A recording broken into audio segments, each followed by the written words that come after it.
I got shit on so hard today in Warzone, it's not even funny. What's going on? Savage here. Today we're going to be going over another solo viewer submitted breakdown, and within this gameplay we're going to be analyzing his movement, we're going to be analyzing his accuracy, we're also going to be analyzing his circle rotation as well as the enemies, and going over the mistakes that the enemies make that he does successfully kill.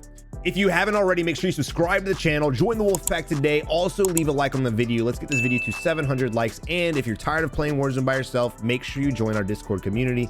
The link to that will be in the description below. People are coming together, forming teams, finding normal players to play with. It's been great for our community. But again, guys, I'm a firm believer that learning from the mistakes of other players and from your own mistakes is the best way to improve at Warzone. The purpose of these videos isn't to show you high kill gameplay and just go through and get 30-40 kills and not explain my movements or anything like that. The point of this series is to put you guys in different positions that you may not have experienced yet. That way, if you ever do find yourself in one of these situations that we're going over, you guys will know how to work yourself out of it and avoid mistakes that these players have been making. But without further ado, let's go ahead and dive into the video. All right, but here we are spectating Potato Nuke, and this looks to be a Superstore hot drop. We normally don't go over Superstore hot drops, so I'm kind of excited to see what's in store for us.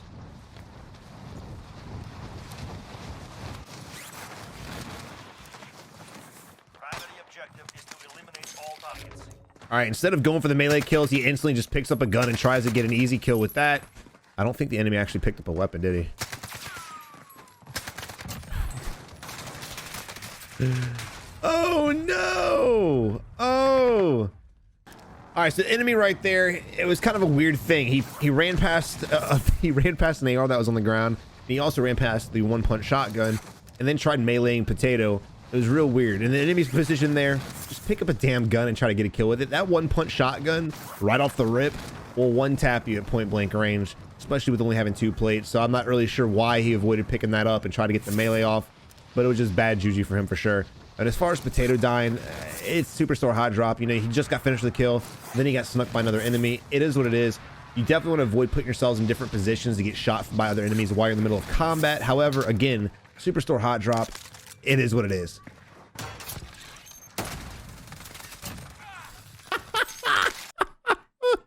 Look, I'm not gonna lie.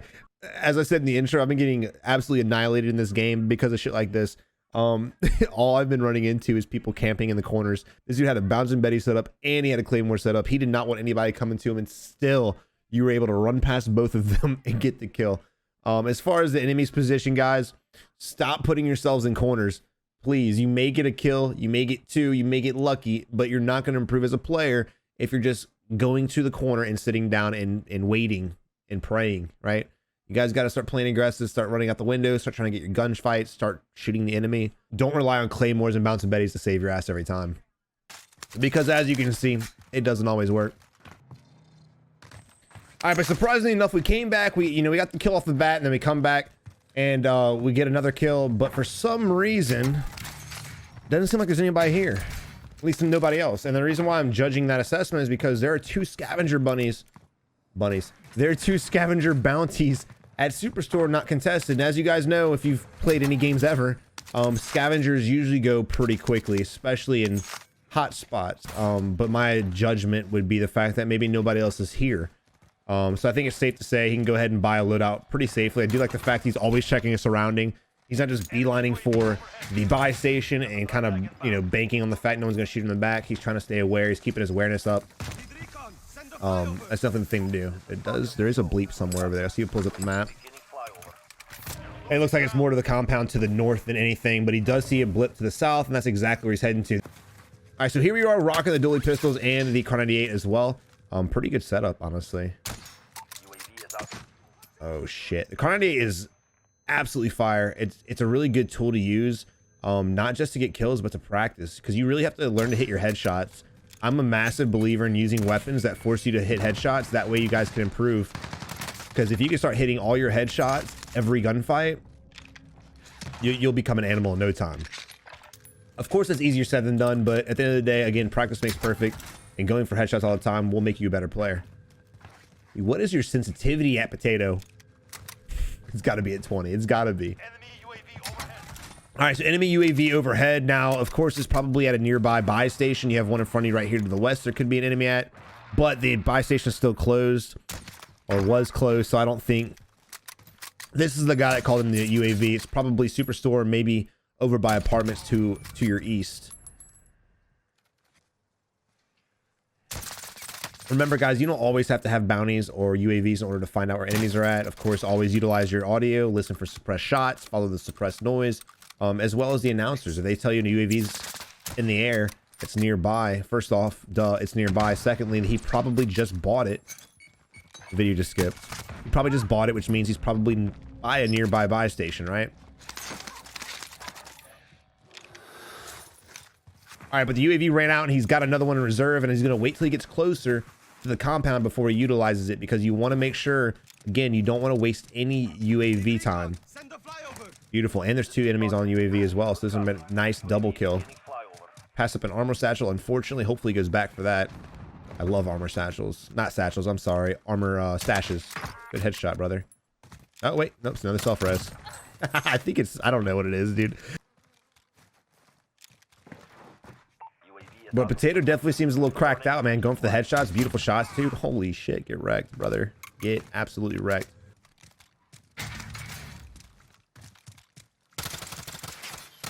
Hey, man. What'd that car do to you, brother? I'm not really sure exactly what the strategy is on that one. You may know something I don't know. Chat, if you guys know anything about that, please let me know in the comment section below. But he did pop the stop and power to his pistols, which will just even make them more badass than they already are.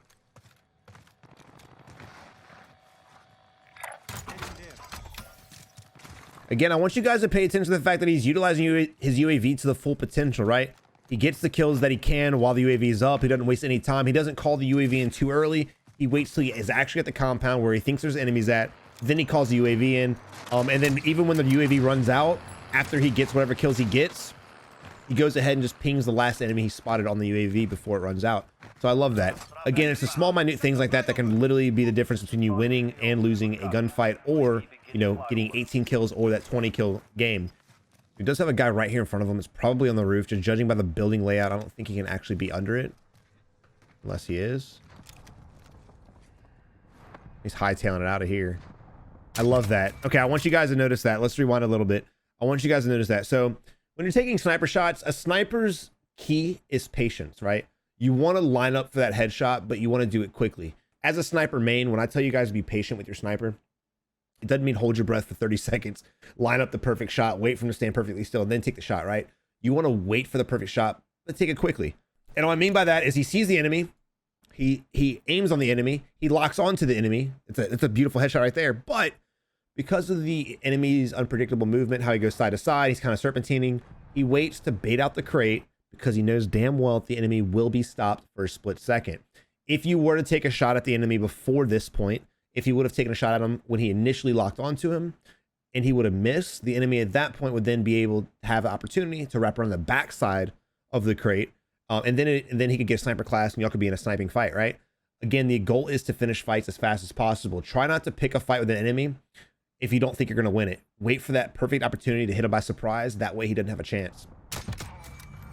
And now he's on to move on to the next kill. Again, if he would have gotten a little tit for tat thing, shot at the enemy, missed, the enemy goes around the backside, gets his sniper class, and then y'all just sitting here tagging each other for armor and this and that. While you're in the middle of the fight, Mr. Billy Joe down here, that's an airport, will probably come up and try to third party you, or someone else will third party your kill and steal your kill, essentially, right? So you definitely want to go ahead and utilize patience as a key when you're trying to snipe. And also, guys, if you're sniping, go for headshots.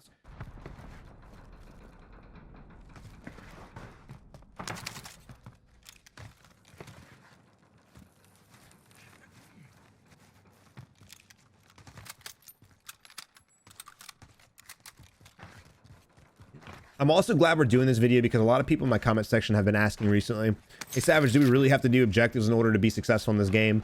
And for the most part, yes, you're more successful when you're doing objectives, and you don't have to do flags, you don't have to do searches, but you definitely want to get bounties. That way you can up your kill count and find out where enemies are at.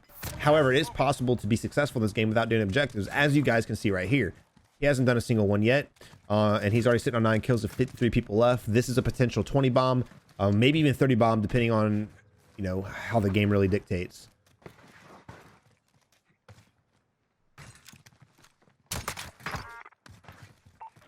Out of fuel. Returning to resupply. That's just rude. That's, well, he backed out. That's toxic, dude. That's so toxic. And someone's also spectating him right now too. I think maybe they think he's sus.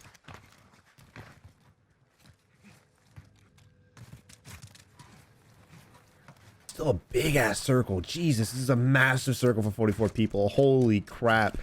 We might not even have to go over rotations this game. This is a massive circle. Again, concussions or stuns. I keep saying concussions, but stun grenades, dude, they are a cheat code, boys. Oh, he gets in a fight with this guy and doesn't even shoot him. He just hits him with a stun grenade. The enemy instantly just gets disoriented and he gets easy pistol kills. All right, here we are pushing yet another solo building camper.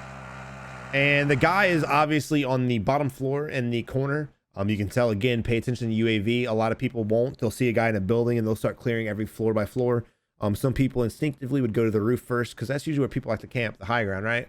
But again, there's no arrow above or below the red blip on the mini map. So that to me indicates he's on the bottom floor. He's on the far side in the corner. He's probably in the far bedroom. So when you push in, again, don't waste any time. Just go ahead and push in there and get the kill. Boom. Boom. Stun grenades, guys. How do I push building Savage? You just saw it. You just saw it.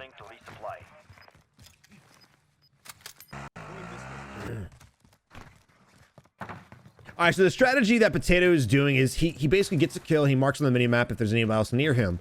If they're not super close to him, he basically just goes around and gets a little bit of money here and there until he can get another UAV, and then he hunts down the next target. So instead of doing objectives and bounties and things like that, he just loots the compound he's near, grabs a couple $100 here and there, grabs $1,000 here, gets another UAV in there, and as soon as he has enough money for the UAV, buys it, goes ahead and calls it in, and then chases him down. So he's got a guy marked right now, plus there's another guy doing the flag objective nearby as well. So this is a nice opportunity to get a little double kill action. Granted, this marks are actually pretty close together. It's probably the same guy, but nonetheless, good job with the markings.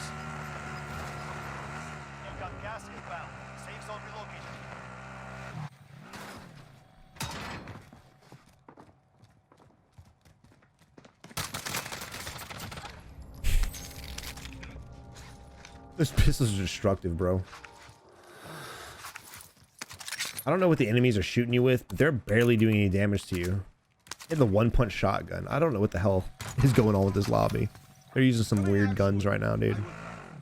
I don't think anyone's even broken your armor yet, minus the guy at the beginning. But this is just a perfect game to describe just going after UAVs and how important UAVs and money really are, right? Again, how you acquire the money is completely up to you. You can get a loot here and there, get little clusters of money at compounds if you want, or you can go for objectives, which is what I prefer. One, it gives me something to do to waste the downtime, because I'm way too ADD to just be sitting in one spot for too long, looting room to room to room to room. I'd rather be chasing down flags and things like that, but this is definitely a great utilization if you guys don't want to do objectives.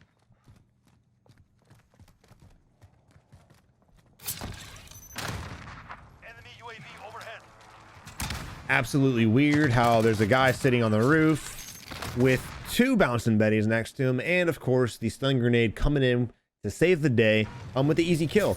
I mean, I'm so glad we're reviewing this gameplay just so I can show you guys the fact that stun grenades can really get you all your kills, right? Well, I wouldn't say all of his kills, but it's gotten him a good bit of kills, right? It's better than pushing up on the roof with no concussion and just hoping that you can outshoot the enemy, because the enemy's sitting there like that one was, just watching the doorway, waiting for you to round the corner. You're going to have a hard time getting the shot off on him first and surviving the gunfight.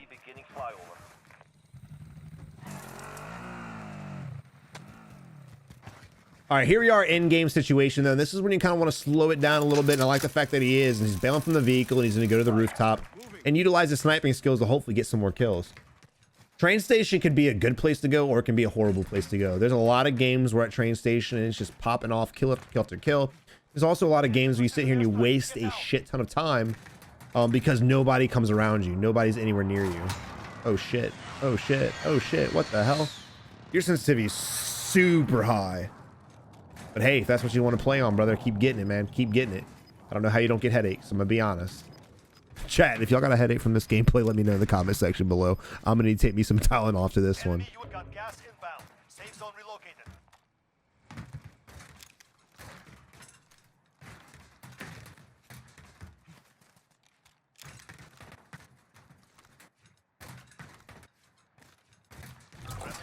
seconds away.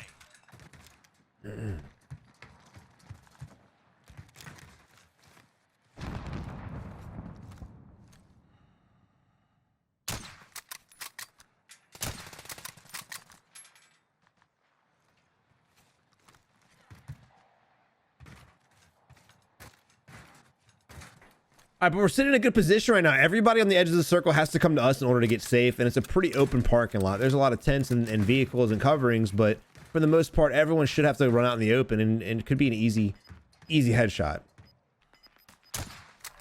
Losing ground.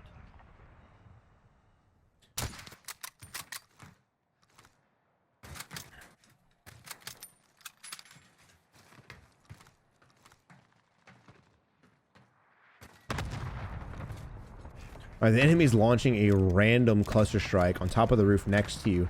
That makes me a little eerie, but at the same time, it could just be the enemy being dumb. So the fact that a cluster strike was launched there makes me believe maybe there's an enemy up there shooting at the guy who launched it, right? That's why it was called up there. Or again, the enemy could just be making a very dumb move and just launching a random cluster for no reason at all. But that definitely alerts me that maybe there's somebody over there. So I'd keep my eye on that area for sure, because the last thing I want to do is get shot by the guy over there when basically his position was given away. That's exactly what happened, question mark? Is that where he got shot from? Yes, it is. There he is. Okay, so there was an enemy there. Again, utilize other people's kill streaks to find out what the enemies are, guys, especially cluster strikes. Cluster strikes is directional. It shows you exactly where the enemy is, because hopefully they're launching on the enemy. So that should reveal not only the enemy who shot its position, but the enemy he was shooting at as well. So that's 2 for 1 right there. 2 birds with 1 stone, baby.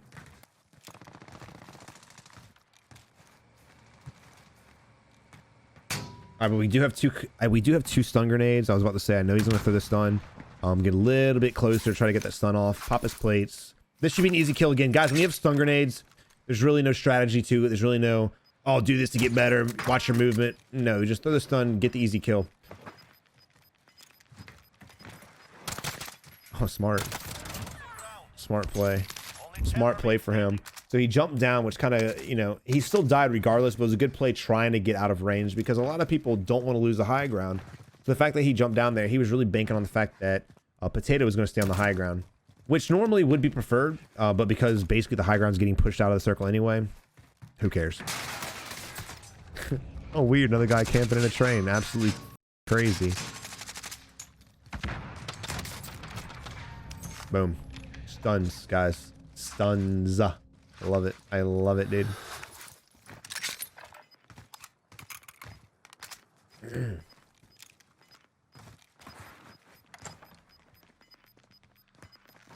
All right, now this is a little different.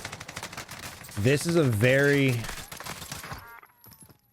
odd spot to be in. So I love the fact that he downed the enemy. He downed one of the enemies that came in through the back door, right? He almost got third partied, but fortunately for him, the enemy was completely clueless. So he got the down, but he knew there was a guy camping, weird, on a staircase.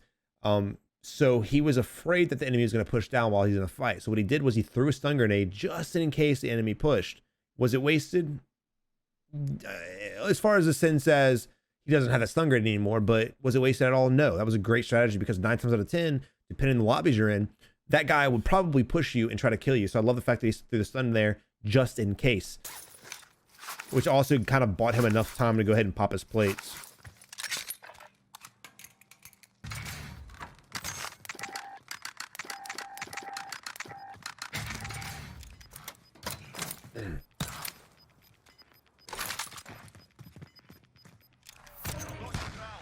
All right, the enemy's got a trophy system. No surprise. This is basically Camper's Paradise over here. I have no idea what the hell these players are doing sitting up. For some reason, trophy system didn't stop that one, though, which is strange, but it didn't. I like the trolling for sure.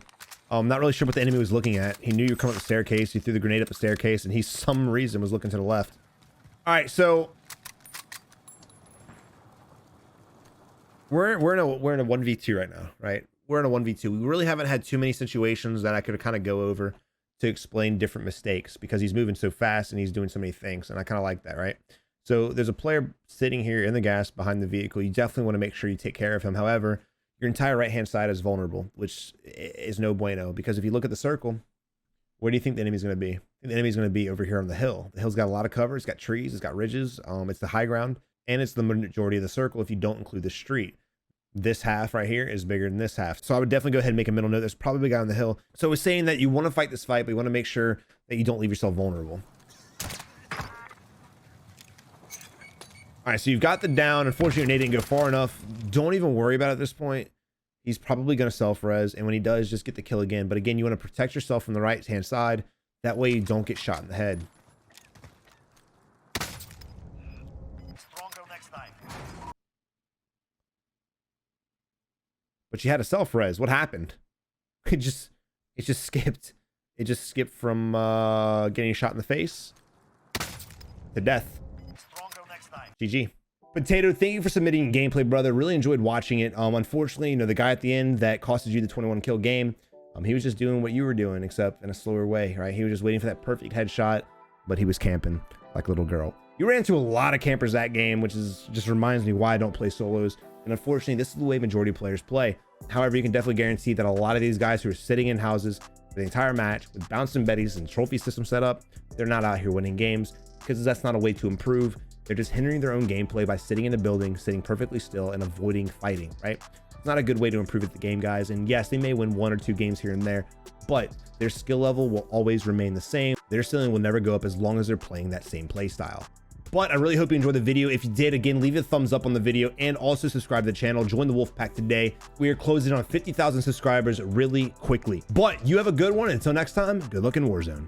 Thank you for watching. I really hope you enjoyed the video. If you did, make sure you check out one of these 2 videos over here. And as always, subscribe by hitting the button over here. Y'all have a good one. Until next time, keep on improving.